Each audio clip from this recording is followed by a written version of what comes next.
let's take a look at our top selections. Hi, everybody. Dan Illman, Mike Beer. 3 stakes races on tap at Aqueduct on Friday, but the feature is race number 8. Let's throw up the field for the Grade 3 Comely. 3-year-old fillies going 1 1/8 miles. $100,000 is the purse. One of the better betting races of the weekend thus far that we've looked at. Before we get to the analysis, I want to remind everybody not to miss the Black Friday sales at DRF.com. They begin Thanksgiving Day, and you can save on your favorite DRF products. Visit shop.drf.com to access. Nice field in the Comely, as I mentioned. Miss Marissa, winner of the Black-Eyed Susan, drew inside. You know she's going to be forward, Mike.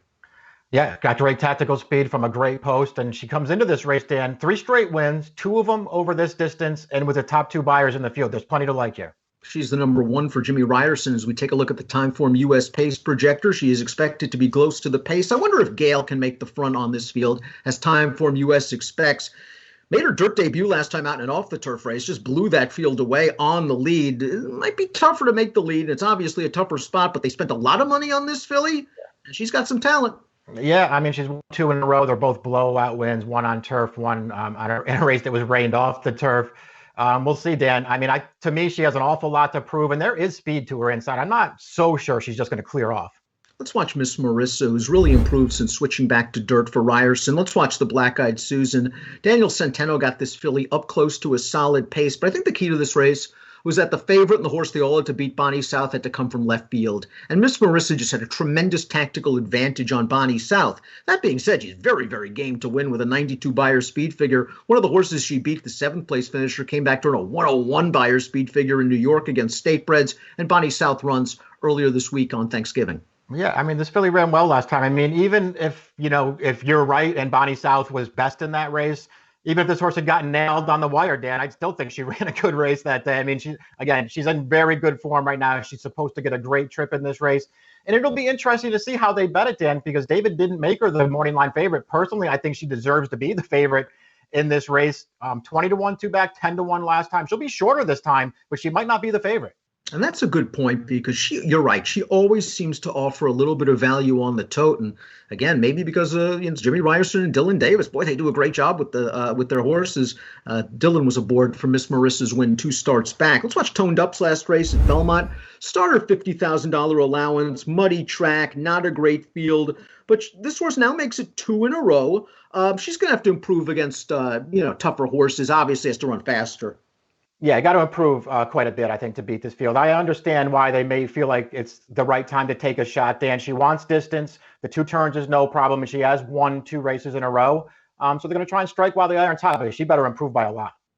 Ice Princess might be sneaky. I mean, some folks might just look at her races and say, listen, her best starts have come against New York Breds. They've tried her against Gray Stakes Company twice. She was wanting on both occasions. Maybe you can make excuse for both of those races. How's she beating Swiss Skydiver in the Fantasy 2 starts back? And in the Frizette, that's a big ask in her second lifetime start. Let's watch her last race, the Fleet Indian, going 1 1/8 miles at Saratoga. You see she's down inside, in behind horses.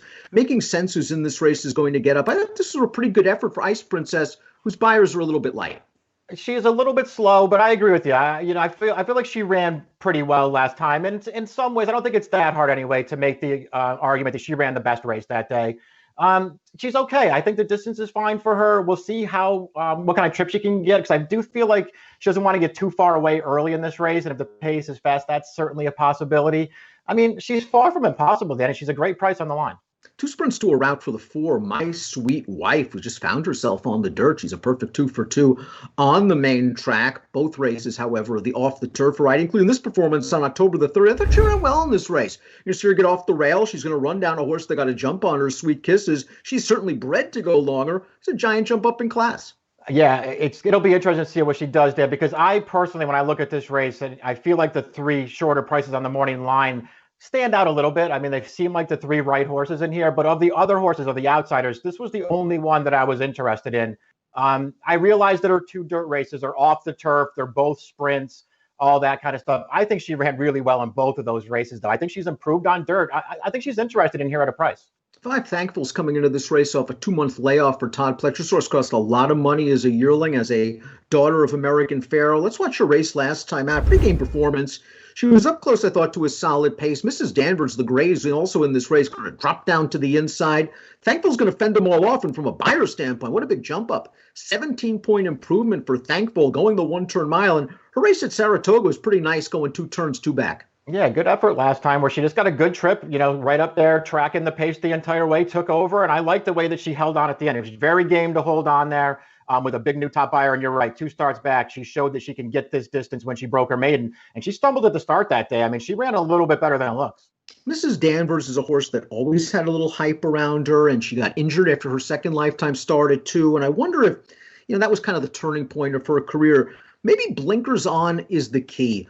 They put blinkers on for this race last time out. She was very eager, pulling extremely hard in the early portion. But in the stretch, she's going to take a couple of bumps from this horse Invaluable down on her inside. And the gray actually gets away from her a little bit late. I'm looking forward to seeing her stretch out for the first time. Yeah, I am too. It's interesting. It'll be interesting to see what she does too, because it's a little bit like a make or break race for her, Dan. Because so far she hasn't panned out. She hasn't really lived up to that hype after the 2 good starts as a 2-year-old. But she's run pretty well, I think, in her last 2 starts. Even when Thankful beat her, I thought she ran well that day, where she had a little trouble getting out into the clear and had to go to the inside. Last time, I agree with you. I think she ran even better last time because she was a handful early, but she eventually settled. And I thought all in all, she won that race pretty easily at the end.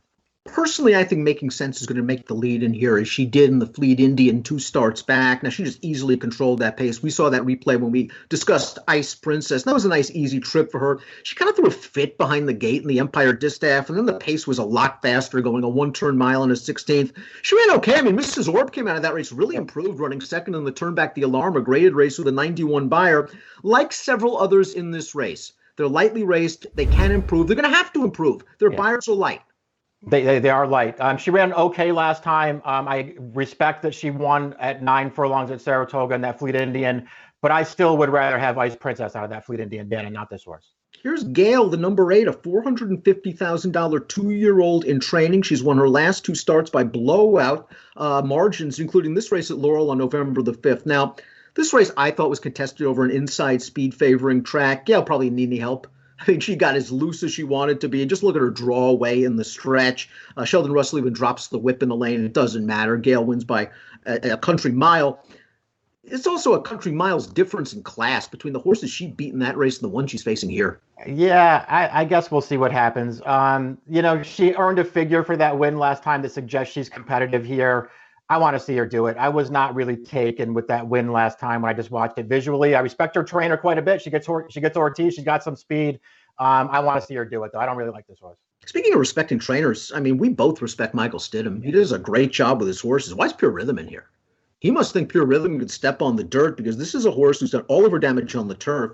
They tried dirt last time out with blinkers off. Actually, it was washed off of the turf at Belmont. Just really didn't fire that day. I just find it fascinating that she's here. It is very interesting that she's in this race, because on paper she makes no sense, hence the 50-1 morning line. We'll see what she does. Project Whiskey pulled off an upset in the Delaware Oaks at 38-1 earlier this year. She came back with a good, solid effort in the Monmouth Oaks, but her last 2 races haven't been good. And I just wonder if maybe, just maybe, she's tailing off form. A 1.125 miles to me is a big question mark for her, as well as the class issue. Yeah, those things are all true. I mean, I had a different long shot in mind to use somewhere in this race, and it wasn't Project Whiskey. But listen, if you just take her form apart and look at her speed figures in her races going around 2 turns, I mean, she's not impossible in this race. Let's take a look at our top picks for the Grade 3 Comely. Where are you going, Mike? I ultimately sided with Mrs. Danvers, Dan. I had a lot of trouble with this race, but I just want to see what she does stretching out. I know she's the morning line favorite. And I don't feel like she'd necessarily be a great bet as the favorite in this race. But I like her last 2 starts, and I want to give her the chance to stretch out in this field. And I'm going to go with the one that beat Mrs. Danvers last time out, Thankful. Like you, I'm more interested in that maiden win, going 1.125 miles at Saratoga. Just visually, I was really taken with that performance. It was nice that she showed a little bit of guts and improved her buyer last time out. She cost a lot of money off. She was supposed to be a nice horse. I think she has all upside. So we'll go with the horses stepping up a little bit in class. I'm going with Thankful. Mike's going with Mrs. Danvers, but you can go so many different ways. Great betting race at the Big A on Friday. It's the Grade 3 Comely. Best of luck.